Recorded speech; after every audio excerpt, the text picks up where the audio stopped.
Les temía. Creo que de no haber sentido la proximidad de otros visitantes y del guardián, no me hubiese atrevido a quedarme solo con ellos. Usted se los come con los ojos, me decía riendo el guardián, que debía suponerme un poco desequilibrado. No se daba cuenta de que eran ellos los que me devoraban lentamente por los ojos en un canibalismo de oro. Lejos del acuario, no hacía más que pensar en ellos. Era como si me influyeran a distancia. Llegué a ir todos los días y de noche los imaginaba inmóviles en la oscuridad, adelantando lentamente una mano que de pronto encontraba la de otro. ¿Acaso sus ojos veían en plena noche y el día continuaba para ellos indefinidamente? Los ojos de un axolotl no tienen párpados. Lo que acabamos de escuchar es un texto que quizás conozcan, si no conocen pueden ir a verlo. Se llama Axolotl, de Cortázar, de Julio Cortázar, y es un cuento que quizás se ve mucho en la secundaria, por lo menos acá en Argentina. Lo vemos en general, es un gran ejemplo de la escritura de Cortázar y de lo particular, ¿no? De su escritura. Pero más allá del resto, si no lo leyeron todavía, no les voy a spoilear el final.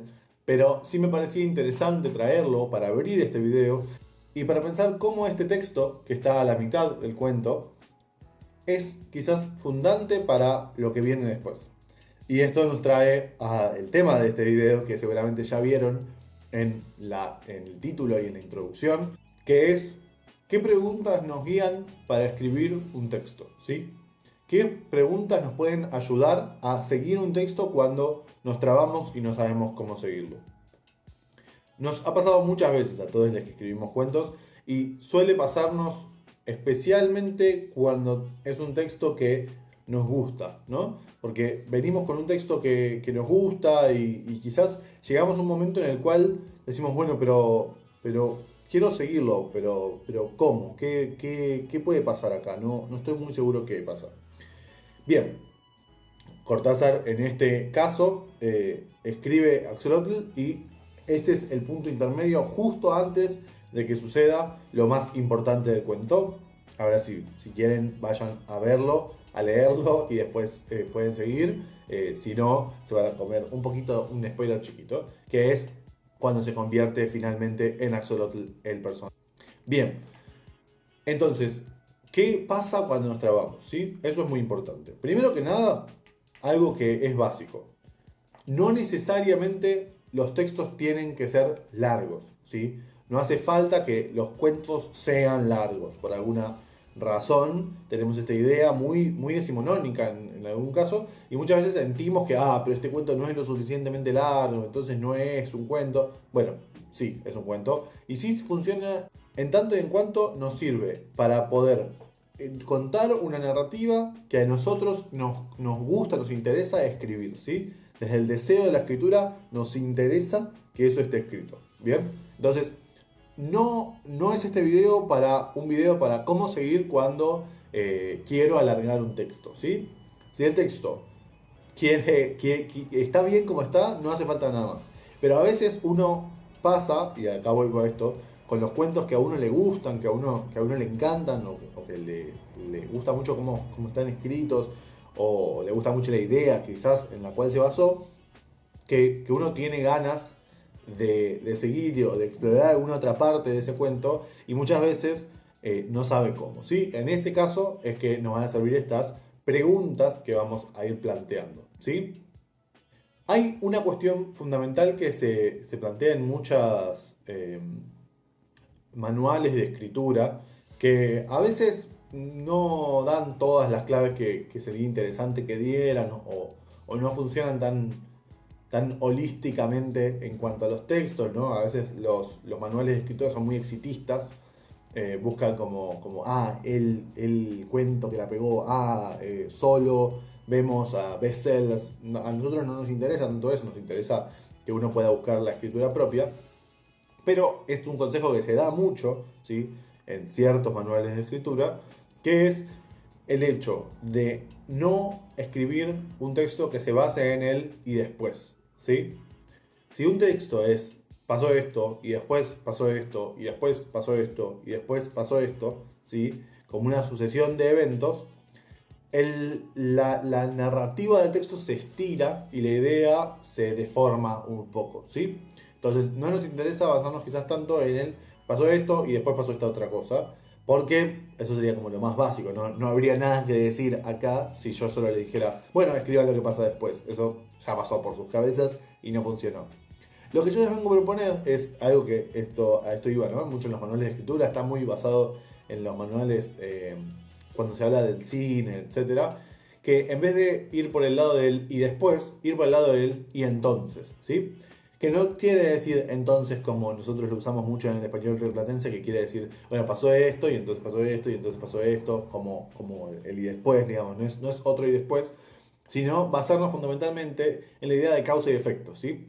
Uno escribió antes, en el mismo texto que ya escribió, sembró muchas cosas que sucedieron, seguramente. Bueno, una forma muy interesante puede ser, estas fueron las causas. ¿Qué efecto tiene? Si alguien pasó por la puerta del negocio que estaba abierto, ¿no? Bueno, ¿por qué esa persona pasó por la puerta del negocio? ¿Causó algo la pasada de esa persona por el protagonista o por alguno de los que estaban adentro del negocio? Muchas veces esas causas nos pueden servir para pensar más cómo funcionan estos personajes en este contexto, ¿sí? Y en ese sentido, me parece que puede ser interesante como para reencaminar la escritura desde acercándonos a los personajes, ¿sí? ¿Qué les causa a los personajes todo esto que está pasando? ¿Sí? Habiendo dicho esto, hay mucha narrativa que se basa en el y después, ¿sí? Que tiene que ver con una narrativa de lo mundano, ¿sí?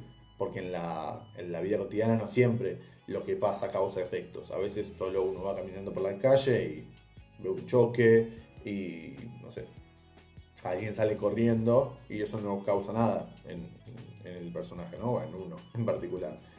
Las narrativas de lo cotidiano muchas veces se basan en el y después y funcionan muy bien, ¿sí? Pero justamente porque funcionan desde ese lado. Entonces lo que les planteo es, si ustedes se traban con una narrativa, buscar en lo que uno escribió causas que puedan tener efectos, funciona para decir, ah, bueno, entonces, si esta persona que pasó por delante del negocio causó esto en esta persona, ah, entonces puede ser que lo que siga sea, ¿sí? Y pensarlo desde ahí puede ayudarnos a entenderlo más estructuralmente al texto, ¿sí? Es algo que se hace mucho desde el análisis de los textos, pero nos puede servir para escribirlos también. Conjuntamente con eso vamos a otra regla, ¿sí? Que no viene tanto del lado del cine o de la narrativa, sino viene más del lado de la improvisación, que es la regla del sí y también, ¿sí? O sí y además. Entonces, la regla de la improvisación es que siempre que alguien te dice algo, vos no podés decirle no y cortarlo, porque si no ahí se corta la improvisación. Para que una improvisación continúe, lo que se hace es aceptar lo que la otra persona dice y agregar algo a eso, ¿sí? Entonces, si en una improvisación alguien me dice, no sabes, mi papá es un cocodrilo, yo no le puedo decir, no, no es un cocodrilo, vos sos humano, no tiene sentido. Pero sí le puedo decir, ¿un cocodrilo? No me digas, mi vieja es un pato. ¿Sí? En ese sentido, el sí además lo que ayuda es a no trabarse en una cuestión racionalista, ¿sí? Y intentar que todo caiga en donde tiene que caer a la Tolkien, ¿no? Digamos, Tolkien tiene una gran escritura, tiene una escritura muy detallada, en la cual todo tiene sentido. Pero no hace falta que en todos nuestros textos nosotros usemos esa escritura. Se puede usar una escritura mucho más flexible y mucho más tranquila, en el sentido de datos, mucho menos racional y mucho más, justamente, ¿no? Del disfrute, del placer de la escritura. En ese mismo sentido, es importante que cuando uno escribe algo, no necesariamente se ponga a cortar y decir, no, pará, pero esto no tiene sentido porque, ¿sí? Juguemos con eso. Si apareció algo que no tiene mucho sentido, jueguenlo, ¿sí? Más cuando uno está trabado. Esto no sé. Bueno, quizás podría ir. Y no hace falta que se vayan para el lado fantástico, ¿sí? Pero sí puede ser que lo piensen un poco más y digan, ah, esto tiene una repercusión en él. Y entonces, claro. Y además de esto le causó esta otra cosa, ¿sí? No negarse a uno mismo sus pensamientos. Más cuando uno está trabado, intentar buscar, intentar seguir y decir, bueno, sí, además de eso podría ser, ¿sí? Y empezar a plantear eso. Puede ser muy interesante. Otra gran posibilidad, que nosotros la trabajamos mucho en nuestros talleres, si quieren suscribirse al canal lo van a poder hacer por acá, seguramente aparezca, es justamente la idea de lo fragmentario, ¿sí? Muchas veces nos pasa que quizás tenemos una idea muy buena, pero el texto que escribimos es muy corto y a nosotros nos parece que le falta algo eso. Pero quizás ese personaje ya hizo todo lo que tenía que hacer. La historia es, entra alguien a un bar, dispara y mata a alguien. ¿Y qué más va a hacer? No quiero narrar el escape, no quiero narrar cuando llega, eso sería darle contexto, no me sirve. Bueno, entonces lo que se puede hacer es muchas veces trabajar con lo fragmentario, ¿sí? Hacemos un corte y seguimos hablando de otra cosa. Puede ser qué estaba haciendo en ese momento otra persona. Quizás otra persona del bar, ¿sí? Que vio esa misma escena. Puede ser qué hizo esta misma persona en otro lugar. No sé, qué hizo a los 2 días de que mató a esa persona. ¿Qué le pasó a él 4 días antes de que haya entrado a ese bar? ¿Sí? Corte y voy a ese momento. O también puede ser qué estaba haciendo en otro espacio, ¿sí? Pensar, bueno, si el espacio hubiera sido diferente, ¿hubiera cambiado? Quizás puedo plantear algo muy cerca de lo paralelo, ¿no? Pensar diferentes situaciones en diferentes escenarios y puedo flashearlo desde ahí. Todo esto es un flash, ¿sí? Justamente es eso. Pero me parece muy interesante para pensar lo fragmentario porque más allá de que es una escritura que ya está muy enraizada en nuestra cultura, no es nada nuevo la escritura fragmentaria, sí muchas veces nos cuesta pensarnos a nosotros mismos en la idea de escritor fragmentario. Y muchas veces para zafar de esta traba, yo digo, pero este personaje es interesante, podría pensar otra cosa, pero si sigo escribiendo y sigo llegando a... Si, me interesa pensar lo que hizo 3 días antes, pero si yo tengo que narrar todo ese tiempo, queda trunco, no tiene mucho sentido. Entonces, un corte y seguir hablando de otra cosa ayuda para además activar lo que uno piensa sobre ese personaje, ¿sí? Si volvemos a lo mismo, si uno se lo pone a racionalizar demasiado, muchas veces pierde la gracia.